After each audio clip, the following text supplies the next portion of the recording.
Hello everyone, this is Sakib from Educare. Welcome back to another brand new tutorial. আজকের টিউটোরিয়ালে আমি তোমাদেরকে engineering এবং ভার্সিটি অ্যাডমিশন টেস্ট প্রিপারেশনের জন্য কেমিস্ট্রি সেকেন্ড পেপার থেকে জৈব রসায়নের অ্যালকিন নিয়ে আলোচনা করব। তোমরা যারা আমার টিউটোরিয়ালগুলো রেগুলার ফলো করো তারা জানো যে আমি জৈব রসায়নের উপরে বেশ কিছু টিউটোরিয়াল আপলোড করছি। তোমরা যারা ওই টিউটোরিয়ালগুলো দেখো নাই অবশ্যই ওই টিউটোরিয়ালগুলো দেখে নিবে। আজকের টিউটোরিয়ালে আমি তোমাদেরকে অ্যালকিনের শনাক্তকারী বিক্রিয়া সম্পর্কে ধারণা দিব। তোমরা যদি অ্যালকিনের শনাক্তকারী বিক্রিয়া সম্পর্কে ধারণা পেতে চাও এবং খুব সহজভাবে বুঝতে চাও অবশ্যই পুরো টিউটোরিয়াল জুড়ে আমার সঙ্গেই থাকতে হবে। আর হ্যাঁ, তুমি যদি আমার ইউটিউব চ্যানেলে নতুন হয়ে থাকো অবশ্যই আমার ইউটিউব চ্যানেলটি সাবস্ক্রাইব করবে এবং পাশে থাকা বেল আইকনে ক্লিক করে অল করে দিবে। চলো কথা না বাড়িয়ে আজকের টিউটোরিয়ালটি শুরু করা যাক।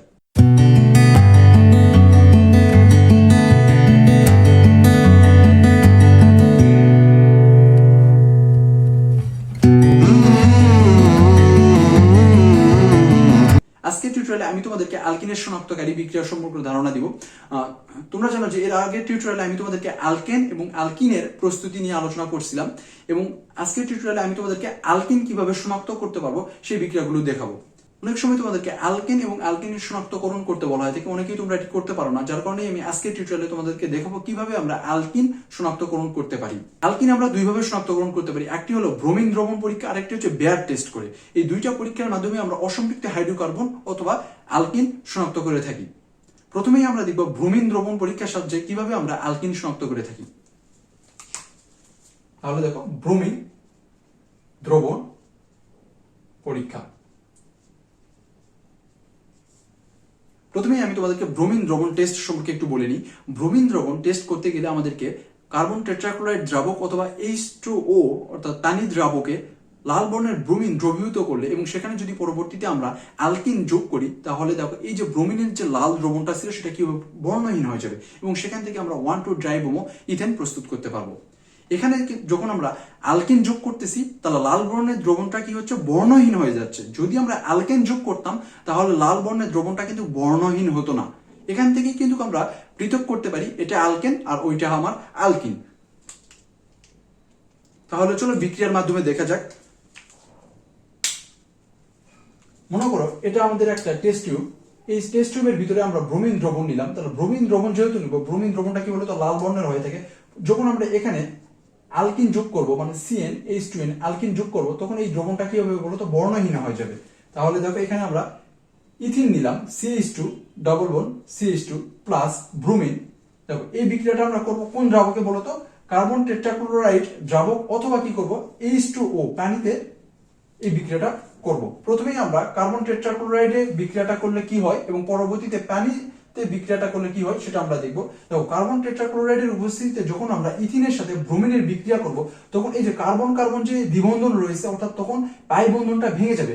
যখন কার্বন কার্বনের মধ্যে পাই বন্ধনটা ভেঙে যাবে তখন এই কার্বনের একটা হাত ফাঁকা থাকবে, এই কার্বনের একটা হাত ফাঁকা থাকবে। তখন এই কার্বনে এসে একটা ব্রোমিন যুক্ত হবে এবং এই কার্বনে এসে একটা কি হবে বলতো ব্রোমিন যুক্ত হবে। তাহলে দেখো CH2 বন্ধন CH2 পাই বন্ধনটা ভেঙে গেল, যার ফলে পরবর্তীতে কি হবে বলতো এই কার্বনে এসে একটা ব্রোমিন যুক্ত হবে, এই কার্বনে একটা ব্রোমিন যুক্ত হলো। তাহলে এখান থেকে দেখো 1,2 ইথেন প্রস্তুত করলো এবং 1,2 ইথেনটা কি হবে বলতো বর্ণহীন হবে। দেখো এখানে ব্রোমিন যখন যোগ করছিলাম ব্রোমিনের বর্ণ কি ছিল বলতো লাল দ্রবণ ছিল। লাল দ্রবণের ব্রোমিনটা কি হবে অ্যালকিনের সাথে বিক্রিয়া করে 1,2-ডাইব্রোমো ইথেন অর্থাৎ বর্ণহীন যৌগ উৎপন্ন করবে। এখান থেকে আমরা আইডেন্টিফাই করতে পারবো যে এখানে আমাদের অসম্পৃক্ত হাইড্রোকার্বন অর্থাৎ অ্যালকিন ছিল। আর অ্যালকেন কিন্তু এই ব্রোমিনের সাথে বিক্রিয়া করে দ্রবণটা কিন্তু বর্ণহীন করে না, দ্রবণের বর্ণ লালই থাকে, বর্ণ চেঞ্জ হয় না। এখন আমরা দেখবো এই ইথিনের সাথে যখন ব্রোমিনের বিক্রিয়া করবো, দ্রাবক যদি কার্বন টেট্রাক্লোরাইড না দিয়ে H2O অর্থাৎ পানির দ্রাবকে যদি এই বিক্রিয়াটা করে থাকি তাহলে এখানে কি ঘটবে। তাহলে দেখো এখানে পানিটাকে আমরা যদি এইভাবে লিখে নিই OH নিলাম, তাহলে দেখো OH এখানে দেখো 2 মোল যদি পানি নেই তাহলে এখান থেকে যেটা ঘটবে এই বিক্রিয়া যেটা ঘটবে দেখো এই কার্বন কার্বন দ্বিবন্ধনটা আবার ভেঙে যাবে। কার্বন কার্বন দ্বিবন্ধন যখন ভেঙে যাবে তখন এই কার্বনের একটা হাত ফাঁকা থাকে, এই কার্বনের একটা হাত ফাঁকা থাকবে। এই হাতে এসে কি যুক্ত হবে বলতো এখানে পানির যে হাইড্রোক্সিল আছে পানির হাইড্রোক্সিলটা এসে এখানে যুক্ত হবে এবং এখানে এসে একটা কি হবে বলতো পানির হাইড্রোক্সিল যুক্ত হবে, যার ফলে এখান থেকে কি হবে বলতো ইথিলিন গ্লাইকল প্রস্তুত হবে এবং এখান থেকে যে হাইড্রোজেনটা রয়েছে এই হাইড্রোজেন এই ব্রোমিনের সাথে গিয়ে হাইড্রোজেন ব্রোমাইড প্রস্তুত করবে। তাহলে দেখো কি তৈরি করলো CH2 বন্ধন CH2, এখানে পাই বন্ধনটা ভেঙে গেল, এই কার্বনে এসে কি হবে বলতো পানির হাইড্রোক্সিল যুক্ত হবে, এই কার্বনে এসে কি হবে বলতো পানির হাইড্রোক্সিল যুক্ত হবে, প্লাস এখানে দেখো পানির এই হাইড্রোজেন এই ব্রোমিনের সাথে কি করবে বলতো হাইড্রোজেন ব্রোমাইড তৈরি করলো। তাহলে দেখো এই দ্রবণের কালারটা কিরকম থাকবে, আগে কিন্তু কি ছিল বলতো লাল ছিল, এখন এই যে পানির সাথে বিক্রিয়া করার ফলে এই দ্রবণের কালারটা হবে কি বলতো মৃদু লাল, মানে এটা একটু বর্ণহীন হবে না, বাট জাস্ট মৃদু লাল হবে, মানে কি হালকা লাল হয়ে থাকবে। তাহলে দেখো এইভাবেই আমরা কি করতে পারি ব্রোমিন টেস্ট করতে পারি এবং ব্রোমিন টেস্টের মাধ্যমে আমরা অ্যালকিন শনাক্তকরণ করতে পারি। এখন আমরা দেখবো সেকেন্ড যে পদ্ধতিতে আমরা অ্যালকিন শনাক্ত করি বেয়ার টেস্ট। বেয়ার টেস্টের মাধ্যমে আমরা অ্যালকিন শনাক্তকরণ করব। আমরা এখন অ্যালকিন প্রস্তুতির বেয়ারের পটাশিয়াম পারম্যাঙ্গানেটের দ্রবণ পরীক্ষাটি দেখব। প্রথমেই দেখো আমি বেয়ারের এই পটাশিয়াম পারম্যাঙ্গানেটের দ্রবণে তোমাকে অবশ্যই পটাশিয়াম পারম্যাঙ্গানেট নিতে হবে। এখানে কিন্তু পটাশিয়াম পারম্যাঙ্গানেট তোমরা যেন গোলাপি বর্ণের হয়ে থাকে। যখন আমরা এখানে অ্যালকিন যোগ করব তখন এই গোলাপি বর্ণটা কি হবে বলতো বর্ণহীন হয়ে যাবে, অর্থাৎ এই গোলাপি বর্ণটা দূর হয়ে যাবে। এখান থেকে আমরা বুঝতে পারবো এখানে অসম্পৃক্ত হাইড্রোকার্বন অ্যালকিন ছিল। তাহলে এখানে আরেকটা বিষয় তোমাদেরকে খেয়াল রাখতে হবে, সেটি হলো পটাশিয়াম পারম্যাঙ্গানেটের জলীয় দ্রবণে কিন্তু আমরা কি করবো বলতো অ্যালকিনটা যোগ করব। এখানে তোমাদেরকে পটাশিয়াম পারম্যাঙ্গানেটের পাশাপাশি কি করতে হবে কস্টিক সোডার উপস্থিতিতে এই বিক্রিয়াটা সংগঠিত করতে হবে। তাহলে চলো বিক্রিয়ার মাধ্যমে বিক্রিয়াটা দেখা যাক।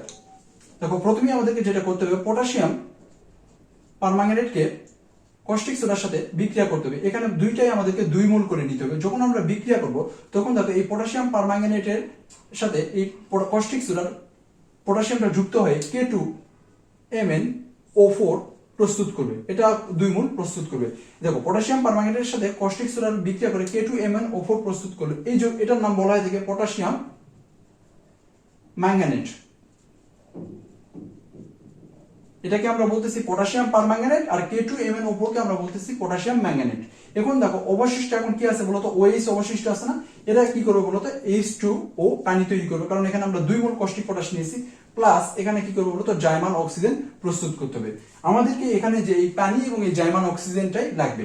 এখন যদি আমরা কি করি বলতো এই পটাশিয়াম পারম্যাঙ্গানেটের জলীয় দ্রবণ অর্থাৎ H2 এবং যদি জাইমান অক্সিজেনটা নেই এবং এখানে যদি আমরা অ্যালকিন যোগ করি অর্থাৎ CH2 double bond CH2 plus H2O plus German oxygen, এই বিক্রিয়াটা যদি করা হয়ে থাকে তাহলে এখানকার যে কার্বন কার্বন দ্বিবন্ধন রয়েছে এই কার্বন কার্বন দ্বিবন্ধনটা ভেঙে যাবে।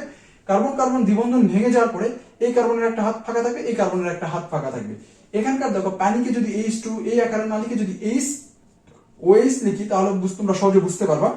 এই যে পানির OH এই কার্বনের যে একটা হাত ফাঁকা আছে এখানে এসে OH টা যুক্ত হবে এবং এখানকার হাইড্রোজেন আর জাইমান অক্সিজেন আছে এরা মিলে এখানে কি হবে বলতো এখানে এসে এই OH টা যুক্ত হবে। তাহলে দেখো এখান থেকে আমরা কি প্রস্তুত করতে পারলাম CH2 বন্ধন CH2, এখানে দ্বিবন্ধন ছিল দ্বিবন্ধনটা ভেঙে গেল, যেহেতু একটা হাত ফাঁকা আছে এখানে পানির OH এসে যুক্ত হলো, এখানে এসে কি হলো বলতো OH যুক্ত হলো।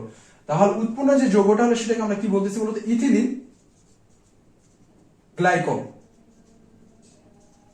এই ইথিলিন গ্লাইকলের দ্রবণটা কি হবে বলতো বর্ণহীন দ্রবণ উৎপন্ন করবে। শুরুতে কিন্তু আমি তোমাদেরকে বলেছিলাম এখানে পটাশিয়াম পারম্যাঙ্গানেট কি দ্রবণ কালারটা কি রকম থাকে বলতো গোলাপি কালার থাকে। গোলাপি কালার থেকে কিন্তু আমরা কি করলাম বলতো দ্রবণটাকে আমরা বর্ণহীন হয়ে গেল কখন, যখন আমরা অসম্পৃক্ত হাইড্রোকার্বন যোগ করলাম। তাহলে এইভাবেই কিন্তু আমরা কি করতে পারি বেয়ার টেস্টের মাধ্যমে আমরা অসম্পৃক্ত হাইড্রোকার্বনকে শনাক্তকরণ করতে পারি। আজকের টিউটোরিয়ালটি এই পর্যন্তই। আশা করি তোমরা আজকের টিউটোরিয়ালের বিক্রিয়াগুলো খুব সহজভাবে বুঝতে পারছো, আর যদি না বুঝে থাকো অবশ্যই সেটি তোমরা কমেন্ট সেকশনে কমেন্ট করে জানিয়ে দিবে। ইনশাআল্লাহ আমি তোমাদেরকে আগামী টিউটোরিয়ালে আবারও নতুন করে বোঝানোর চেষ্টা করব। আর তোমরা যদি একইভাবে জৈব রসায়নের উপরে আরো টিউটোরিয়াল পেতে চাও অবশ্যই সেটি তোমরা কমেন্ট সেকশনে কমেন্ট করে জানিয়ে দিবে। আর হ্যাঁ, তুমি যদি আমার ইউটিউব চ্যানেলে নতুন হয়ে থাকো অবশ্যই আমার ইউটিউব চ্যানেলটি সাবস্ক্রাইব করবে এবং পাশে থাকা বেল আইকনে ক্লিক করে অল করে দিবা, যার ফলে প্রতিটি ভিডিওর আপডেট তোমরা সবার আগে জানতে পারবা। ভালো থেকো, সুস্থ থেকো, ইনশাআল্লাহ আগামী টিউটোরিয়ালে আবারও দেখা হবে নতুন কোনো টপিকস নিয়ে।